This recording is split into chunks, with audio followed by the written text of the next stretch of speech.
And with that, it's my pleasure to introduce our panelists for today's webinar, starting with John Wilson, founder and CEO of WILSONHCG. John has spent more than a decade building WILSONHCG into a premier global RPO provider.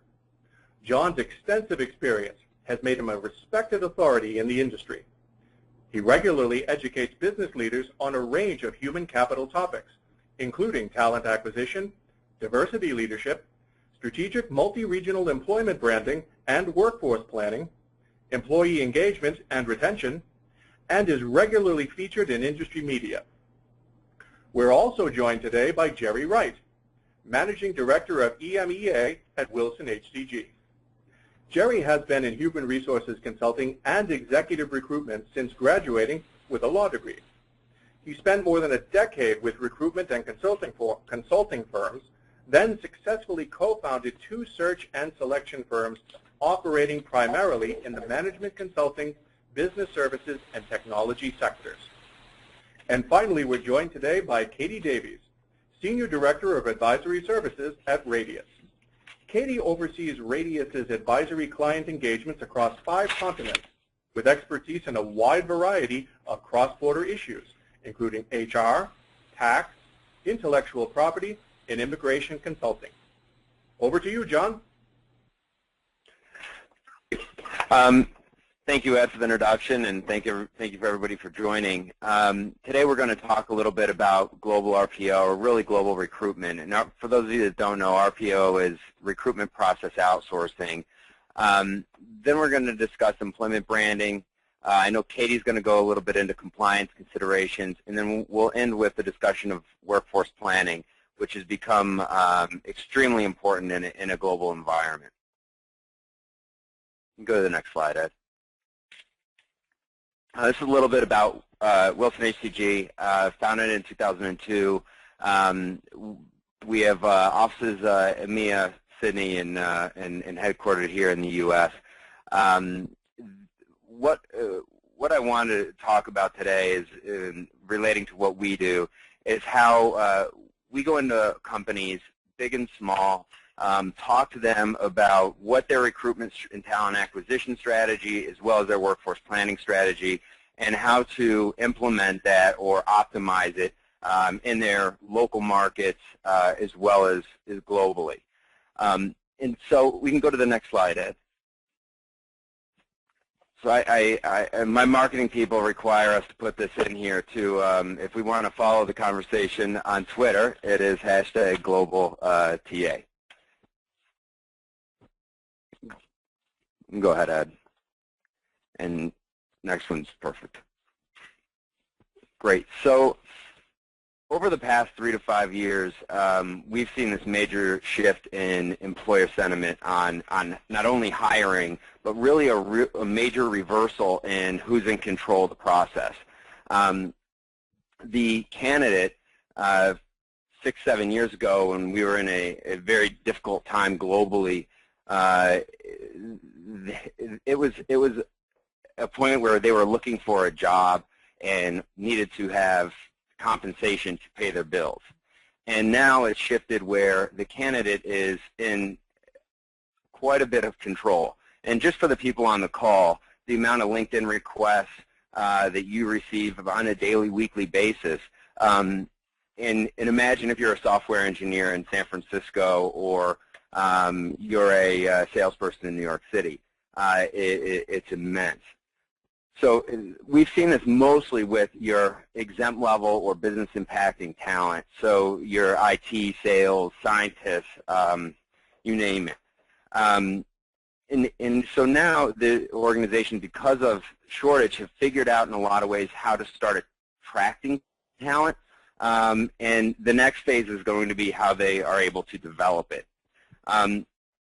Developing it, attracting it, is you building talent communities and having a very good employment brand. And we're going to talk a lot about that later, which are, in my opinion, the cornerstone to having a successful proactive recruitment model. With both of those, candidate experience becomes a critical function. Your employment brand, if you have a bad candidate experience, becomes bad because you're hiring bad people. Your talent community, you have to cultivate, and which again we'll discuss later, but continuing conversation with candidates. One thing I'll mention of a consulting project we once did, where there was a company that was a cable operator, internet provider in the U.S., and they had north of 50,000 applicants, and of those 50,000, their recruitment function had only spoken with 5,000 of those. So there's 45,000 people that no one ever contacted or did anything other than maybe a rejection letter out of an ATS. Of those 50,000 applicants, 81% of them had actually applied to the job via an ISP that was that company's. So they had an enormous amount of their own clients that they didn't speak with. So just the importance of the employment branding and really building that proactive model is critical. And Jerry, I don't know if you'd like to speak to what you're seeing in EMEA. Yeah, thanks, John, and good day to everybody, whatever part of the globe you are. It's early evening here in London, so very pleased to be joining you. I think as a starting point, it would be fair to say there are very obvious skill shortages in a number of the main European markets, and indeed have been for some time. In particular, we're witnessing it with those clients we recruit on behalf of in Germany, in the Scandinavian region, that's Norway, Denmark, Finland, Sweden, and also in the UK. And that's despite there being ongoing uncertainty about the wider Eurozone economy. And I think it would be fair to say, if you spoke to a cross-section of my team working across our clients, these talent shortages certainly appear to be increasing and affecting all levels of the labour force. That's from new entrant level right the way through to senior executives, and indeed across skilled and semi-skilled disciplines.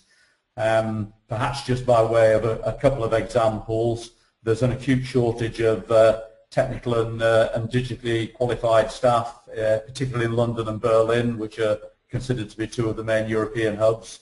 I appreciate that those shortages are probably not to the extent that they are in, as I'm told by my colleagues in Silicon Valley, but nevertheless they are shortages that are seriously hampering the growth of companies, be they start-up, early stage, or indeed established.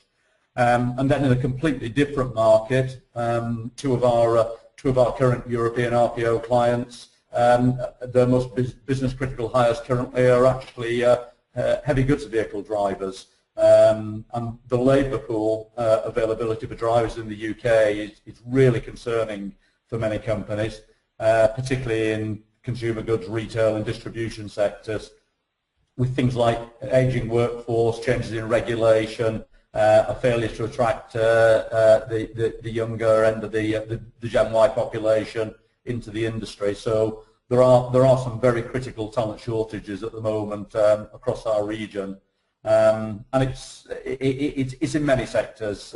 Real shortage of skilled engineers, particularly in the automotive sector.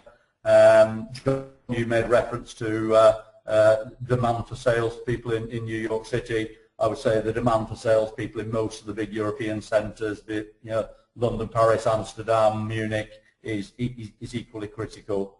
So from my perspective, yeah, talent shortages are a real challenge.